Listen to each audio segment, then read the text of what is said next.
સ્વાગત છે તમારું વીકલી કરંટ અફેરના નવા વિડીયોમાં. આ વિડીયોમાં આપણે તારીખ 29 સપ્ટેમ્બરથી 5 ઓક્ટોબર લગીમાં જે મોસ્ટ આઈએમપી કરંટ અફેર છે અને ગુજરાત સરકારની કોઈપણ એક્ઝામમાં જે કરંટ અફેરના પ્રશ્નો પૂછાય છે તેવા જ પ્રશ્નોની આપણે આ વિડીયોમાં ચર્ચા કરશું, જેથી આ વિડીયોમાં શરૂઆતથી અંત સુધી બન્યા રહેજો. હવે આપણે વિડીયોની શરૂઆત કરીશું. તો પહેલા પ્રશ્નની વાત કરીશું. તો દર વર્ષે વિશ્વ હૃદય દિવસ ક્યારે ઉજવવામાં આવે છે? તો જવાબ આવશે 29 સપ્ટેમ્બરના રોજ દર વર્ષે વિશ્વ હૃદય દિવસ ઉજવવામાં આવે છે અને 2025માં તેની theme don't miss a bit તેની થીમ રાખવામાં આવી હતી.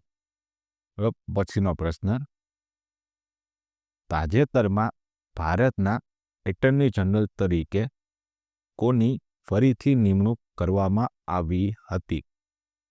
તો જવાબ આવશે આર વેંકટ રામાણીની ફરીથી નિમણૂક કરવામાં આવી હતી. હવે તેમના વિશે થોડી ઘણી માહિતી મેળવીશું.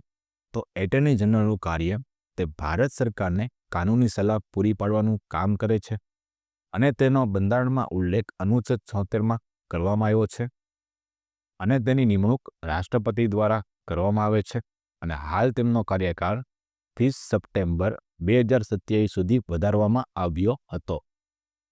હવે પછીનો પ્રશ્ન, તાજેતરમાં બિગ બેશ લીગ BBL ટીમમાં જોડાનાર પ્રથમ કેપ્ડ ભારતીય પુરુષ ક્રિકેટર કોણ બન્યો હતો? તો જવાબ હશે રવિચંદ્રન અશ્વિન બન્યો હતો અને તે બિસ્પેક લીગમાં તે સિડની થંડર ટીમમાંથી રમશે. હવે પછીનો પ્રશ્ન, WHO global summit on traditional medicine 2 ક્યાં યોજાશે? તો જવાબ આવશે તેનું આયોજન નવી દિલ્હીમાં કરવામાં આવશે અને તેનું આયોજન 17થી 19 ડિસેમ્બર દરમિયાન દિલ્હીમાં કરવામાં આવશે અને આ સમિટનું આયોજન વિશ્વમાં પરંપરાગત મેડિસિન વિશે જ્ઞાન અને જાગૃતિ વધારવા માટે કરવામાં આવશે. હવે પછીનો પ્રશ્ન, ક્લચ મેપલ ઝાયુને ફિફા વર્લ્ડ કપ 2026 માટે માસ્કોટ જાહેર કરવામાં આવ્યા હતા. તો ઝાયુ કયા દેશનું પ્રતિનિધિત્વ કરે છે? તો જવાબ આવશે મેક્સિકો દેશનું પ્રતિનિધિત્વ કરે છે અને ફિફાનું પૂરું નામ international federation of association football તેનું પૂરું નામ થાય છે અને ફિફા વર્લ્ડ કપ 2026માં તેનું આયોજન કેનેડા, મેક્સિકો અને અમેરિકા દ્વારા સંયુક્ત રીતે કરવામાં આવશે અને તેમાં 3 માસ્કોટ જાહેર કરવામાં આવ્યા હતા. જ્યારે તે મેપલ તે કેનેડા દેશનું માસ્કોટ છે, જ્યારે ઝાયુ તે મેક્સિકો દેશનું માસ્કોટ છે અને ક્લચ તે USA દેશનું માસ્કોટ છે. હવે પછીનો પ્રશ્ન, CSIR આ વર્ષે તેનો 84મો સ્થાપના દિવસ ઉજવ્યો. તો CSIRની સ્થાપના ક્યારે થઈ હતી? તો જવાબ આવશે 26 સપ્ટેમ્બર 1942ના રોજ થઈ હતી અને CSIRનું પૂરું નામ council of scientific and industrial research તેનું પૂરું નામ થાય છે અને તેના હાલના અધ્યક્ષ ડોક્ટર એન કલાઇસેલ્વી હતા. હવે પછીનો પ્રશ્ન,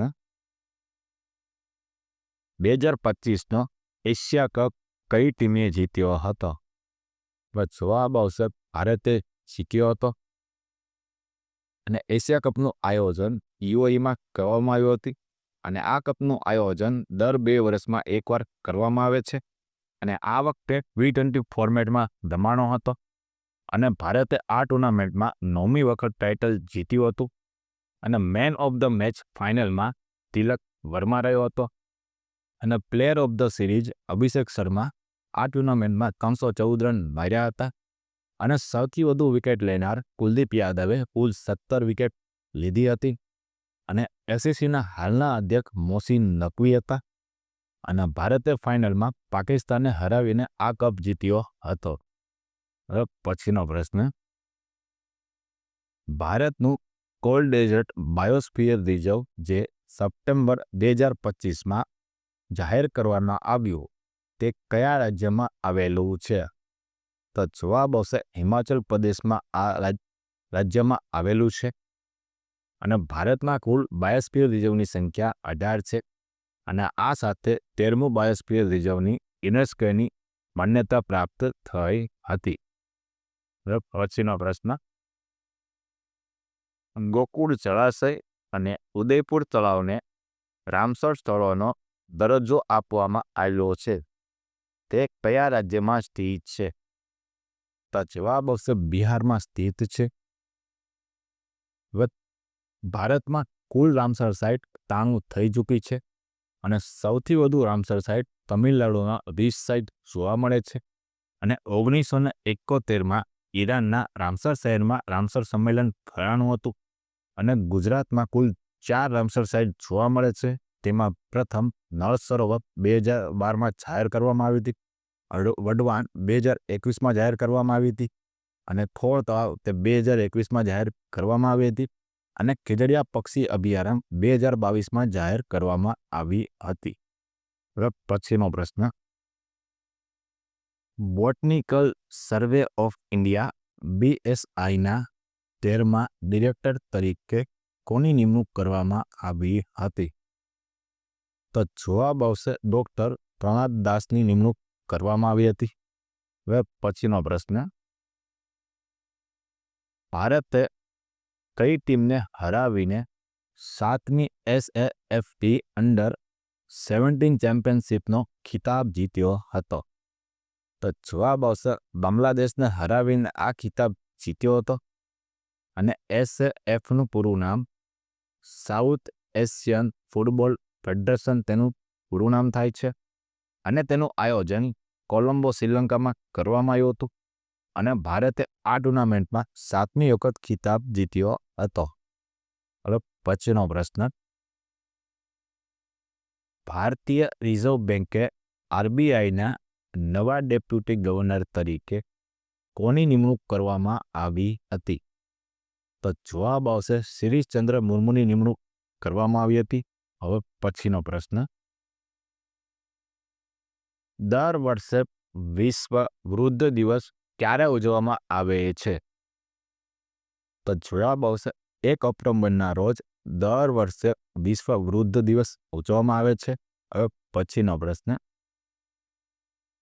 લોકપ્રિય અરાટાઈ મેસેન્જર કઈ કંપની દ્વારા લોન્ચ કરવામાં આવ્યું હતું? તો જવાબ આવશે ઝોહો કોર્પોરેશન દ્વારા આ એપ લોન્ચ કરવામાં આવ્યો હતો. હવે પછીનો પ્રશ્ન, ભારતે કયા દેશ સાથે 3,456 કરોડના ખર્ચે બાંધવામાં આવનાર કોકરાજ ગોલેફુ રેલ પ્રોજેક્ટને મંજૂરી આપી હતી? તો જવાબ આવશે ભૂતાન દેશ સાથે મંજૂરી આપી હતી. હવે આ પ્રોજેક્ટ વિશે થોડી ઘણી માહિતી મેળવીશું. તો આ 2 પ્રોજેક્ટ ઉપર કાર્ય કરવામાં આવશે. તેમાં કોકરાજ ગોલેફુ રેલ પ્રોજેક્ટ અને બન્નારહાટ સમસ્ત રેલ પ્રોજેક્ટ ઉપર કાર્ય કરવામાં આવશે. આ બંને પ્રોજેક્ટને પૂર્ણ કરવામાં 4 વર્ષનો સમય લાગશે. અને તેનો અંદાજિત કુલ ખર્ચ 4,033 કરોડ રૂપિયા થશે. અને આ પ્રોજેક્ટ ભારત અને ભૂતાન વચ્ચે વેપાર અને અર્થતંત્રને વેગ મળશે. હવે પછીનો પ્રશ્ન, આર્થિક સ્વતંત્રતા સૂચાંક 2025માં ભારતનો ક્રમ કેટલામો રહ્યો હતો? તો જવાબ આવશે આ ઇન્ડેક્સમાં ભારતનો ક્રમ 128મા નંબર ઉપર રહ્યો હતો. અને આ ઇન્ડેક્સ ધ હેરિટેજ ફાઉન્ડેશન દ્વારા બહાર પાડવામાં આવે છે. અને આ ઇન્ડેક્સનો ઉદ્દેશ વિશ્વના વિવિધ દેશોમાં આર્થિક સ્વતંત્રતા માપવાનો છે. અને આ ઇન્ડેક્સમાં કુલ 176 દેશ દ્વારા બહાર પાડવામાં આવ્યો હતો. તેમાં પ્રથમ ક્રમ ઉપર સિંગાપુર રહ્યું હતું. હવે પછીનો પ્રશ્ન, 2025માં મહિલા ક્રિકેટ વર્લ્ડ કપ દરમિયાન ICCએ કયા સંગઠન સાથે પ્રોમિસ ટુ ચિલ્ડ્રન ઝુંબેશ શરૂ કરી હતી? તો જવાબ આવશે યુનિસેફ સાથે મળીને આ ઝુંબેશ શરૂ કરી હતી. અને યુનિસેફનું પૂરું નામ United Nations International Children's Emergency Fund તેનું પૂરું નામ થાય છે. અને આ ઝુંબેશનો ઉદ્દેશ દરેક બાળકને સમાન શિક્ષણ, આરોગ્ય અને સલામતીની તક પૂરી પાડવાનો છે. અને યુનિસેફના ભારતના એમ્બેસેડર તરીકે આયુષ્માન ખુરાના છે. અને આઈસીસી મહિલા કપનું આયોજન ઇન્ડિયા અને શ્રીલંકામાં કરવામાં આવી રહ્યું છે. હવે પછીનો પ્રશ્ન, કયો જિલ્લો ભારતનો પ્રથમ સત્તાવાર રીતે બાળ લગ્ન મુક્ત જિલ્લો બન્યો હતો? તો જવાબ આવશે બાલોદ, છત્તીસગઢ બન્યો હતો. અને બાળ મુક્ત ભારત અભિયાન અંતર્ગત આ જિલ્લાને જાહેર કરવામાં આવ્યો હતો. અને આ અભિયાનનો ઉદ્દેશ 2029 સુધીમાં ભારતમાં બાળ લગ્ન નાબૂદ કરવાનો છે. હવે પછીનો પ્રશ્ન, એશિયાનો સૌથી મોટો ગંદા પાણીનો શુદ્ધિકરણ પ્લાન્ટ ક્યાં બનાવવામાં આવ્યો હતો? તો જવાબ આવશે ઓખલા, દિલ્હીમાં બનાવવામાં આવ્યો હતો. હવે પછીનો પ્રશ્ન, 11મી વર્લ્ડ ગ્રીન ઇકોનોમી સમિટ વેજીસ ક્યાં યોજાઈ રહી છે? તો જવાબ આવશે તેનું આયોજન દુબઈ, યુએઈમાં થઈ રહ્યું છે. હવે આ સમિટ વિશે થોડી ઘણી માહિતી મેળવીશું.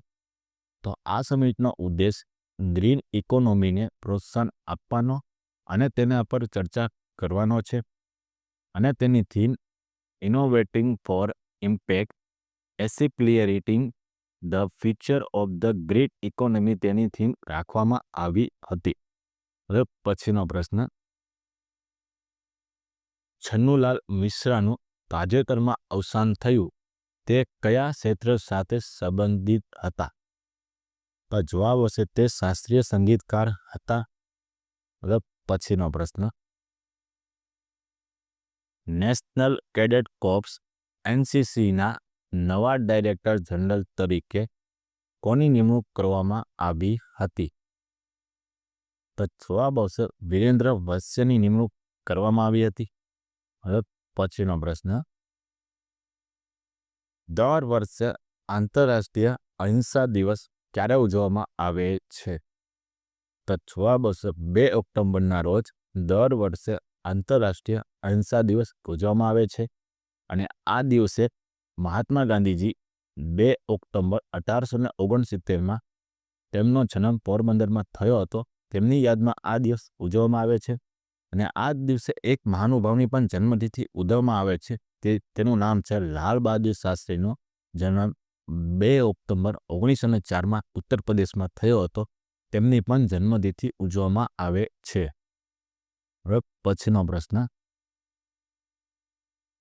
ટાટા ગ્રુપ દ્વારા ભારતની પ્રથમ ખાનગી ક્ષેત્રનું હેલિકોપ્ટર ફાઇનલ એસેમ્બલી લાઇન ક્યાં સ્થાપિત કરવામાં આવશે?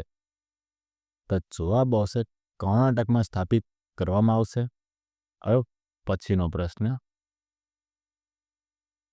માય ભારત મોબાઈલ એપ્લિકેશન કોના દ્વારા લોન્ચ કરવામાં આવી હતી? તો જવાબ આવશે મનસુખ માંડવિયા દ્વારા આ એપ લોન્ચ કરવામાં આવી હતી. હવે પછીનો પ્રશ્ન, યુપીએસસીએ તેનો 99મો સ્થાપના દિવસ ઉજવ્યો. તો યુપીએસસીની સ્થાપના ક્યારે થઈ હતી?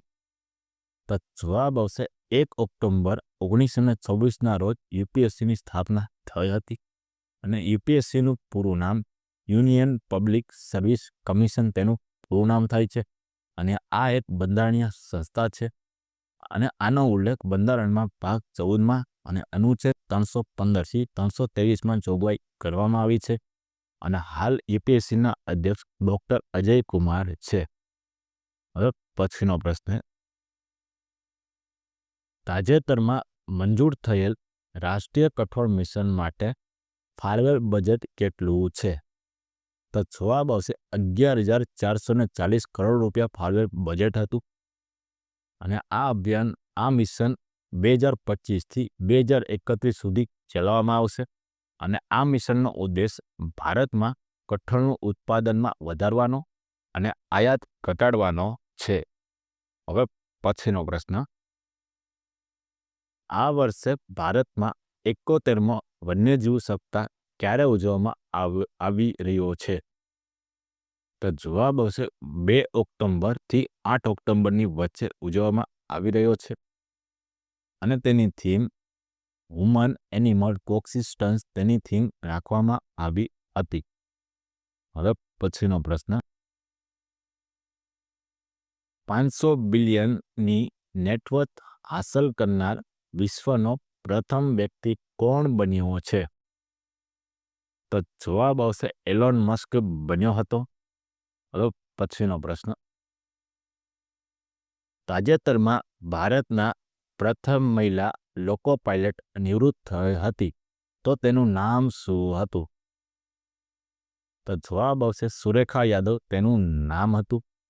હવે પછીનો પ્રશ્ન, ભારતમાં પ્રોજેક્ટ ચિત્તા હેઠળ મુખ્ય અવસ્થામાં પહોંચનાર ભારતમાં જન્મેલ પ્રથમ ચિત્તાનું નામ જણાવો. તો જવાબ આવશે આ ચિત્તાનું નામ મુખી હતું. હવે પછીનો પ્રશ્ન, જો મિત્રો તમને આ વિડીયો પસંદ આવ્યો હોય તો વિડીયોને લાઈક, ચેનલને સબસ્ક્રાઈબ અને કોમેન્ટ બોક્સમાં કોમેન્ટ કરીને જરૂરથી જણાવજો.